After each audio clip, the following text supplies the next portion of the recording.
I am going to be explaining rotations in a way that they got explained to me one time to try and help you understand not only where you're supposed to be on the court, but why you're standing in the place that you're standing on the court, and being aware of where the other people on the court and where that would make you stand.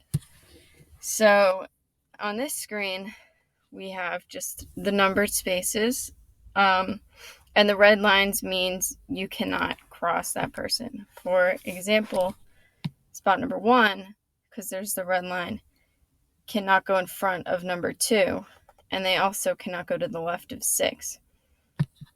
And spot number 6, they can't be in front of the person in number 3. They can't be to the right of 1 or to the left of 5. This would be a totally fine rotation. We would never do it, but 3 is still in front of 6, so it's fine.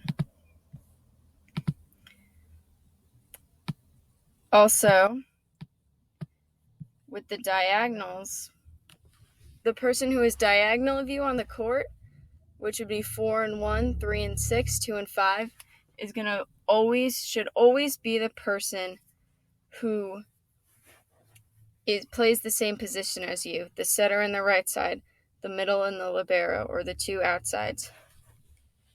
If this is in serve receive 1, we have the right side up here, and then the setter is going down to serve. So whoever's serving, whoever just got to the back row to serve, the person who just got to the front row should be the person of that same position.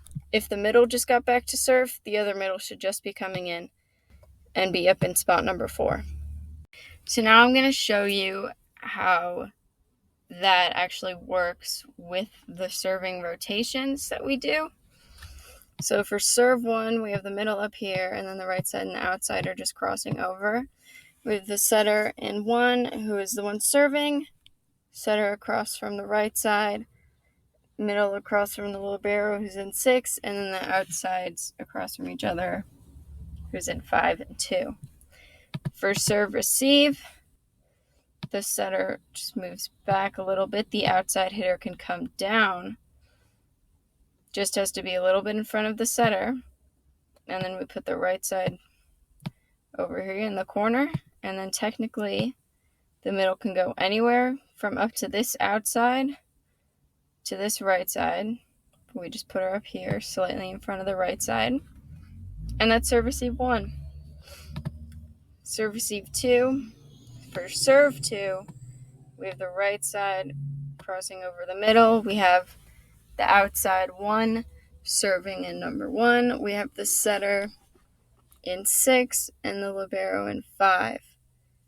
Lib is still across from the middle. The right side's across from the setter, and the outsides are across from each other. Serve receive, we put the middle in this corner over here. The right side pushes up to the net, and the setter, because the setter's in 6, has to be in between the lib and the outside, and has to be behind the right side. So right up here, still in between the lib and the outside, we push the lib over, and then this outside hitter just has to be in front of the lib slightly, so we can just move this outside hitter back to pass, and that's serve receive 2. Serve receive 3. For serve, we have the middle up in the middle, outside going across over. The outsides are across from each other. The lib and the middle are across from each other. The right side and the setter are across from each other. We have the libero or middle serving in 1, outside in 6, and the setter in 5. For serve receive, the right side goes to the corner. Middle goes up here. The setter pushes up.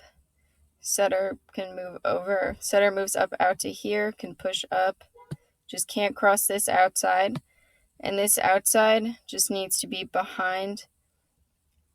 This outside in the front row just needs to be slightly in front of the outside hitter in the back row and in between the middle and the right side. and that's serve receive 3. We do these 3 rotations on repeat if we're doing a 6-2, which we have been doing. And then I'm going to show service 4, 5, and 6 if we do a 5-1.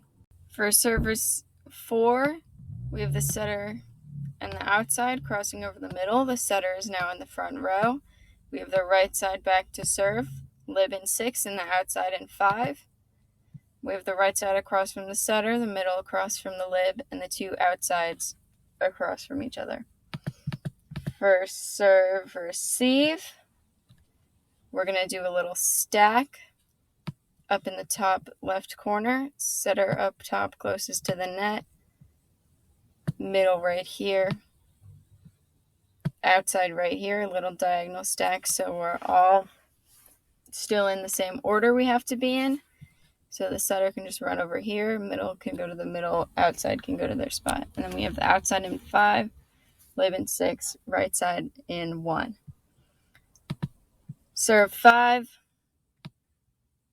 For serve, we have the outside hitting, setter crossing over the middle. We have the setter and right side diagonal to each other, the middle and the libero are still diagonal, and the 2 outsides. Serve receive. Outside hitter is already in their spot. They can just go down there. Middle can push back to this corner. Setter can be up in the setter spot. And we have the outside in 1, right side in 6, and lib in 5 for 1. And finally, serve 6. We have the outside going to cross over to the middle while we have the lib serving, and the lib is still diagonal to the middle. The outsides are diagonal to each other, and the right side and the setter. For serve receive, setter's already in her spot. We have the middle and the outside over here, just doing a little stack over here on the left side. Lib in 6, lib in 1, outside in 6, right side in 5. And this is all the rotations and kind of an explanation as to why you're standing where you are. Hopefully this helps a little bit. I don't know. You can ask me questions if you have any, because I don't really know if that made sense, but that's how it makes sense to me.